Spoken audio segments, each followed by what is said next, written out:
नमस्कार, मैं हूं सिद्धार्थ शुक्ला और आप देखना शुरू कर चुके हैं एसपीएन 9 न्यूज। बात करें अगर पश्चिम बंगाल के पंचायत चुनाव को लेकर के, तो ममता बनर्जी ने अपनी स्ट्रेटजी साफ कर दी है कि आने वाले चुनाव में रणनीतियों को लेकर वह कितनी मुस्तैद है। इस बात को लेकर के ममता बनर्जी को बहुत ही अच्छी तरह से पता है कि अगर पंचायत के चुनाव में भाजपा या दूसरे दलों ने बाजी मार ली तो बंगाल की आम जनता, जो कि ग्रामीण तबकों से आती है, छोटे इलाकों से आती है, वहां पर भाजपा की पकड़ मजबूत हो जाएगी। और ममता बनर्जी इस बात को हरगिज नहीं चाहती है कि भाजपा की पकड़ बंगाल के आम जनमानस तक पहुंच जाए और जो जमीन से जुड़े हुए लोग हैं वहां तक उनकी पहुंच हो। इसी के लिए लगातार ममता बनर्जी और राज्य के चुनाव आयोग के अध्यक्ष यानी कि कमिश्नर लगातार इस बात को लेकर के विपक्षी दलों को यानी भाजपा और कांग्रेस को इस मुद्दे से बरगलाने की कोशिश करते रहे हैं। लेकिन जिस तरह से शुभेंदु अधिकारी और अधीर रंजन चौधरी ने मिलकर के हाई कोर्ट के साथ सुप्रीम कोर्ट में भी ममता बनर्जी की सरकार को इस बात के लिए लताड़ लगवाई है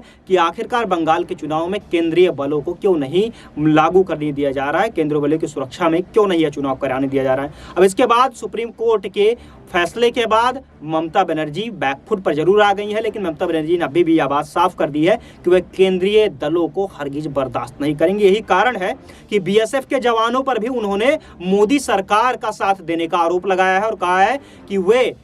पश्चिम बंगाल के सीमांत क्षेत्रों में लोगों को, नागरिकों को धमका रहे हैं कि आने वाले चुनाव में वोटिंग करने के लिए ना जाएं। आप ही बताइए, क्या बीएसएफ या केंद्रीय बल इस तरह के किसी भी कार्य को अंजाम दे सकते हैं, वही खास करके सरकार की नुमाइंदगी पर?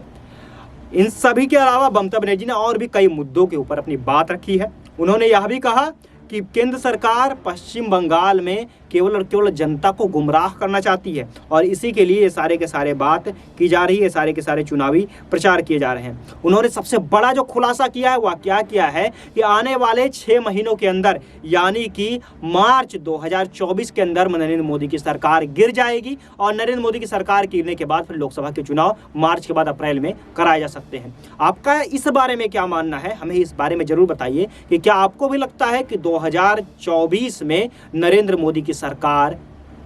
गिर जाएगी मार्च या अप्रैल के महीने में? इसके अलावा ममता बनर्जी ने और भी कई बातों को लेकर के अपनी चुप्पी तोड़ी है और खास तौर पर भाजपा के ऊपर जी भर के हमला बोला है। उन्होंने ममता बनर्जी ने इस बारे में भी कहा है कि केंद्र सरकार आने वाले दिनों में पक्का गिरने के कगार पर, और साथ ही उन्होंने यह भी कहा कि पंचायत के चुनाव में भाजपा चाहे कितनी भी कोशिश कर ले लेकिन टीएमसी बाजी फिर से मारेगी। फिलहाल बंगाल के चुनाव में लगातार भाजपा कांग्रेस दोनों ही साथ में मिलकर के ममता बनर्जी को घेरने पे लगे हुए हैं और कांग्रेस की अगुवाई फिलहाल कर रहे हैं अधीर रंजन चौधरी, क्योंकि उन्होंने ही ममता बनर्जी के खिलाफ सुप्रीम कोर्ट और हाई कोर्ट में याचिका दायर की थी शुभेंदु अधिकारी के साथ मिलकर के। फिलहाल बंगाल के समाचारों के लिए इतना ही। देश और दुनिया की तमाम अन्य खबरों को भी जानने के लिए आप जुड़े रहिए हमारे साथ और देखते रहिए एसपीएन 9 न्यूज। धन्यवाद।